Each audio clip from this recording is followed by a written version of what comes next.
pagi teman-teman semua. Perkenalkan nama saya Noval Rifki Azhar, saya biasa dipanggil Noval. Saya adalah mahasiswa D3 Pajak PKN STAN dan pada kesempatan kali ini saya akan memperkenalkan kepada kalian salah satu hal yang paling penting bagi Indonesia yaitu pajak. Pajak untuk pembangunan Indonesia. Dari manakah dana yang digunakan pemerintah untuk pembangunan Indonesia berasal? Jadi teman-teman, pada tahun 2019, pendapatan negara Indonesia mencapai 1.915,17 triliun rupiah.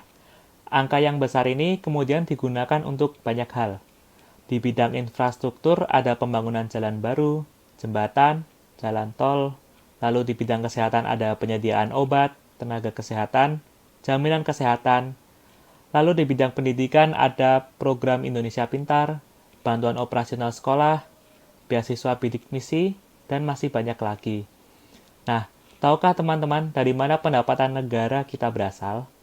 Jadi, dari 1.915,17 triliun rupiah itu, lebih dari 80%-nya didapatkan dari penerimaan perpajakan loh, atau sebesar 1.545,37 triliun rupiah. Berarti penting sekali dong perpajakan bagi Indonesia. Nah, untuk tahu lebih lanjut mengenai perpajakan, mari kita lihat bagaimana sejarah perpajakan di Indonesia. Sejarah perpajakan di Indonesia berawal dari upeti hingga undang-undang perpajakan. Berawal dari upeti yang wajib diberikan oleh masyarakat kepada sang raja-raja, perpajakan telah ada sejak zaman peperangan. Pada masa kolonial Belanda, sudah ada banyak undang-undang yang mengatur mengenai perpajakan. Undang-undang perpajakan di bahasa Belanda disebut juga Belastingrecht. Di sini ada banyak banget ya teman-teman, ada 11 undang-undang sendiri. Yang pertama ordonansi pajak rumah tangga, aturan bea materai, ordonansi bea balik nama, ordonansi pajak kekayaan, ordonansi pajak kendaraan bermotor, ordonansi pajak upah, ordonansi pajak potong, ordonansi pajak pendapatan, undang-undang pajak radio, undang-undang pajak pembangunan, dan yang terakhir undang-undang pajak peredaran. Nah, terlalu banyaknya undang-undang yang dikeluarkan mengakibatkan masyarakat mengalami kesulitan dalam pelaksanaannya. Selain itu, beberapa undang-undang di atas ternyata dalam perkembangannya tidak memenuhi rasa keadilan dan masih memuat unsur-unsur kolonial, teman-teman. Jadi, pada tahun 1983, DPR mencabut semua undang-undang yang ada dan mengundangkan 5 undang-undang baru. Yang pertama, Undang-Undang Nomor 6 Tahun 1983 tentang Ketentuan Umum dan Tata Cara Perpajakan. Yang kedua, Undang-Undang Nomor 7 Tahun 1983 tentang Pajak Penghasilan. Lalu yang ketiga, Undang-Undang Nomor 8 Tahun 1953 tentang PPN dan PPNBM. Undang-Undang Nomor 12 Tahun 1985 tentang PBB yang masih menggunakan Official Assessment. Lalu yang kelima, Undang-Undang Nomor 13 Tahun 1985 tentang Bea Materai. Pada tahun 1954, 4 dari kelima undang-undang tadi mengalami perubahan dengan mengubah beberapa pasal yang lalu masih diubah lagi nih teman-teman. Kemudian pada tahun 1997 pemerintah membuat beberapa undang-undang yang berkaitan dengan masalah perpajakan untuk mendukung undang-undang yang sudah ada. Wah, banyak sekali teman-teman. Nah, adanya perkembangan ekonomi dan masyarakat yang terus menurun dan untuk memberikan rasa keadilan dan pelayanan kepada wajib pajak, maka pada tahun 2000 pemerintah kembali mengubah undang-undang lagi teman-teman, yaitu Undang-Undang Nomor 16 Tahun 2000 tentang KUP, Undang-Undang Nomor 17 Tahun 2000 tentang PPh, Undang-Undang Nomor 18 Tahun 2000 tentang PPN dan PPNBM, Undang-Undang Nomor 19 Tahun 2000 tentang PPSP, Undang-Undang Nomor 21 Tahun 2000 tentang PPHTB, Undang-Undang Nomor 34 Tahun 2000 tentang PDRD, serta Peraturan Pemerintah Nomor 24 Tahun 2000 tentang perubahan tarif bea materai. Beberapa undang-undang tersebut bahkan masih diubah dalam beberapa tahun berikutnya teman-teman, untuk menyesuaikan dengan perkembangan ekonomi dan masyarakat, serta untuk memberikan rasa keadilan dan pelayanan karena perpajakan dinilai sangat penting bagi Indonesia. Lalu, sebenarnya apa sih yang dimaksud dengan pajak?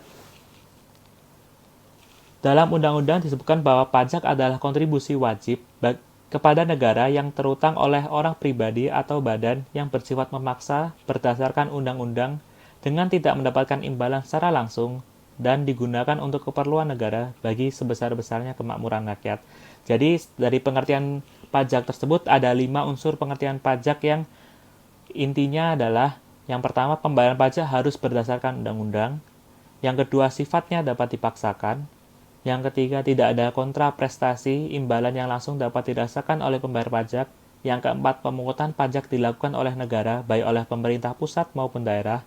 Yang kelima, pajak digunakan untuk membiayai pengeluaran-pengeluaran pemerintah bagi kepentingan masyarakat umum. Sifat pemungutan pajak yang dapat dipaksakan dapat dijelaskan di mana uang yang dikumpulkan dari pajak akan dikembalikan kepada rakyat dalam bentuk pembangunan serta pelayanan yang diberikan oleh pemerintah, teman-teman. Nah, supaya ada kepastian dalam proses pengumpulannya dan berjalannya pembangunan secara berkesinambungan, maka sifat pemaksaannya harus ada dan rakyat itu sendiri telah menyetujuinya dalam bentuk undang-undang.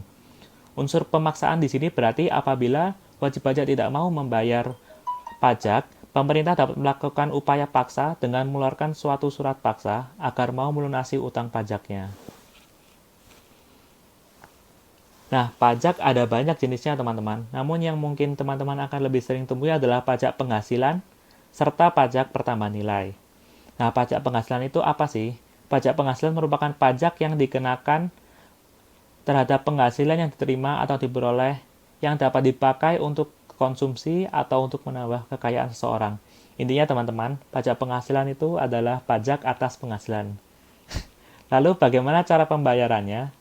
Bagi teman-teman yang mendapatkan atau memperoleh penghasilan tapi masih di bawah umur 18 tahun dan belum menikah, tidak perlu repot-repot memikirkan pajak penghasilan karena orang tua atau wali teman-temanlah yang diwajibkan untuk mengurus perpajakannya. Nah, kalau nanti kalian sudah dewasa, kalian bisa melakukan pembayaran pajak lewat e-billing atau bank persepsi. E-billing itu pembayaran pajak lewat internet, teman-teman.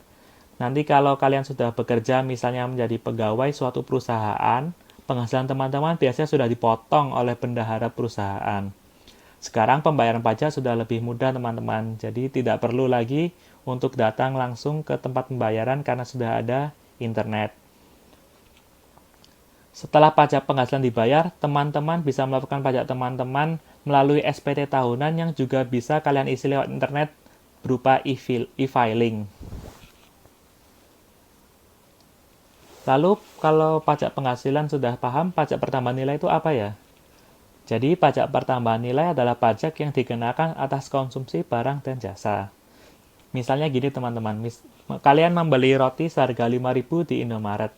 Biasanya 5.000 itu sudah termasuk pajak pertambahan nilai, teman-teman. Atau misalnya ketika kalian ingin berenang bersama teman-teman dan menyewa suatu kolam renang juga biasanya sudah termasuk pajak pertambahan nilai. Selain itu, ada juga pajak daerah seperti pajak restoran ketika kalian makan di restoran di dekat rumah kalian yang peraturannya dibuat oleh masing-masing daerah, teman-teman. Jadi, kalau misalnya pajak restoran itu bukan termasuk pajak pertambahan nilai, tapi sebenarnya masuk pajak daerah. Nah, jadi pajak itu memang ada banyak ya, teman-teman. Namun, pajak tidak akan dikenakan 2 kali untuk satu objek dan subjek pajak yang sama. Misalnya untuk pajak restoran tadi, yang sudah dikenakan pajak daerah tidak akan dikenakan pajak pertambahan nilai juga. Hal ini juga demi menjaga rasa keadilan untuk masyarakat, teman-teman. Kesimpulannya, nah setelah tahu banyak mengenai perpajakan di Indonesia, sadar dong kita betapa pentingnya penerimaan pajak bagi perkembangan Indonesia. Nah, namun sayangnya teman-teman, kesadaran pembayaran pajak masyarakat Indonesia masih dibilang rendah. Kepatuhan pajak atau tax compliance merupakan hal yang sangat penting karena secara langsung mempengaruhi penerimaan perpajakan di Indonesia. Tax ratio, salah satu cara untuk mengukur kinerja pajak suatu negara, di Indonesia pada tahun 2017 diberitakan paling rendah, teman-teman, di antara negara Asia dan Pasifik. Hal ini sungguh sangat disayangkan, teman-teman, karena penerimaan pajak sendiri sangat berkaitan dengan pembangunan Indonesia. Oleh karena itu, untuk meningkatkan penerimaan perpajakan di Indonesia dan sekaligus membantu pembangunan di Indonesia, kita perlu bantuan teman-teman generasi penerus bangsa dengan memahami pentingnya pajak bagi Indonesia. Teman-teman diharapkan kedepannya akan ikut serta membantu pembangunan di Indonesia dengan cara membayar pajak sesuai dengan ketentuan yang berlaku. Cukup sekian dari saya. Terima kasih atas perhatian teman-teman. Wassalamualaikum warahmatullahi wabarakatuh.